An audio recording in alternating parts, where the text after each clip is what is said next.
has been a part of my life for, almost 7 years. So stop me if I go off track or something, because it's like so hard to condense a long time into a short answer.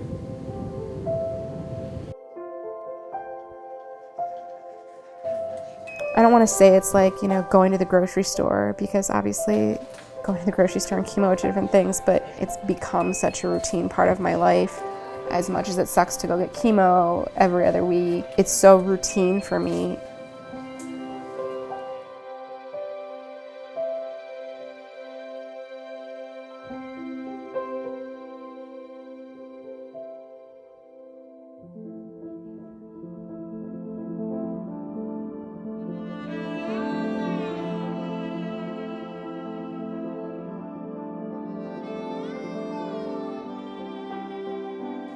I went into my doctor for my yearly exam. I was having some pain in my chest, but didn't really think anything of it. And she did a breast exam, took my hand and pushed it into the side of my breast and was like, do you feel that?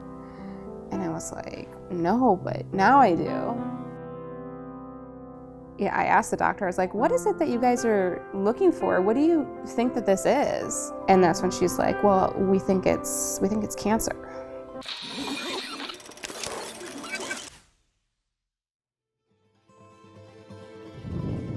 Ever since then, obviously, it's been a whirlwind. All of a sudden, this was, my life now. Yeah, I always say, like, all my friends were, like, getting married and having babies, and, like, I was having cancer. That just really sucked. Fighting for my life, essentially, while everyone else was, like, getting to live theirs. I don't know, I was really depressed, because you just feel like you're dealt an unfair hand, and I struggled with that.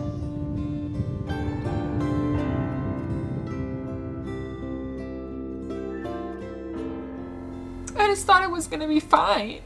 I thought I wasn't gonna have to fucking do this again, like, I don't want to re-heal. I don't want to, like, go have another surgery.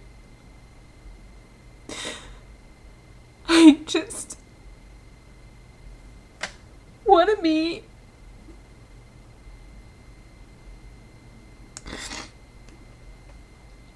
a regular 28-year-old, a regular 29-year-old, like, I'm freaking out because I think I'm gonna be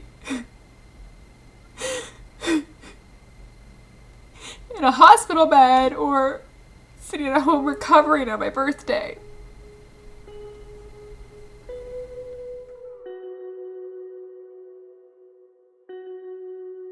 The week I was diagnosed, I went to a support group at my hospital. I was by far like the youngest person in that room, but I did meet a really cool girl named Jada. She found First Sense, and we were talking one day, and she was like, "Oh, Andrea, you should really look into this cool camp I found."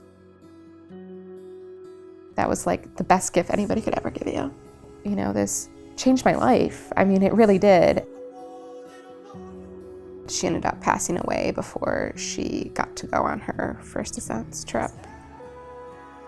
So a lot of what I do is really because I want to, like, honor her, Everything that I do is kind of like her legacy living through me.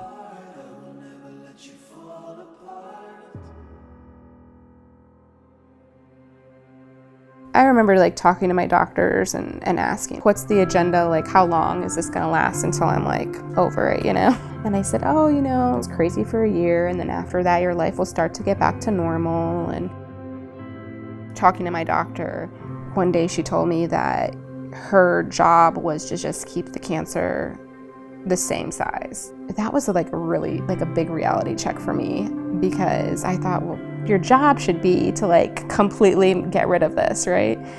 But realistically, that's not, like, on our radar. When I hit my 5-year mark, my 5-year cancerversary, is kind of when my life changed a little bit.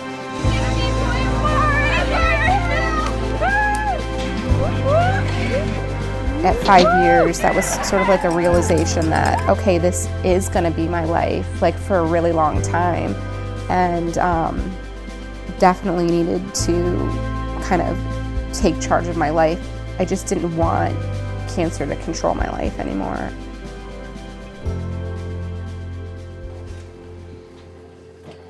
So much of my life prior to that was just, okay, I've got to go do chemo, and I just wasn't being very social, and I wasn't really living my life. I remember looking in the mirror and like not seeing Andrea, and I think that was the most hard. It sounds so cliche, but I didn't recognize myself. I like remember the day that I looked in the mirror and I saw myself. I was like, oh, there you are, like, there you are. Because I have cancer, it's harder for me to kind of look into 5 years. It's a little scary, because I'll be 40. But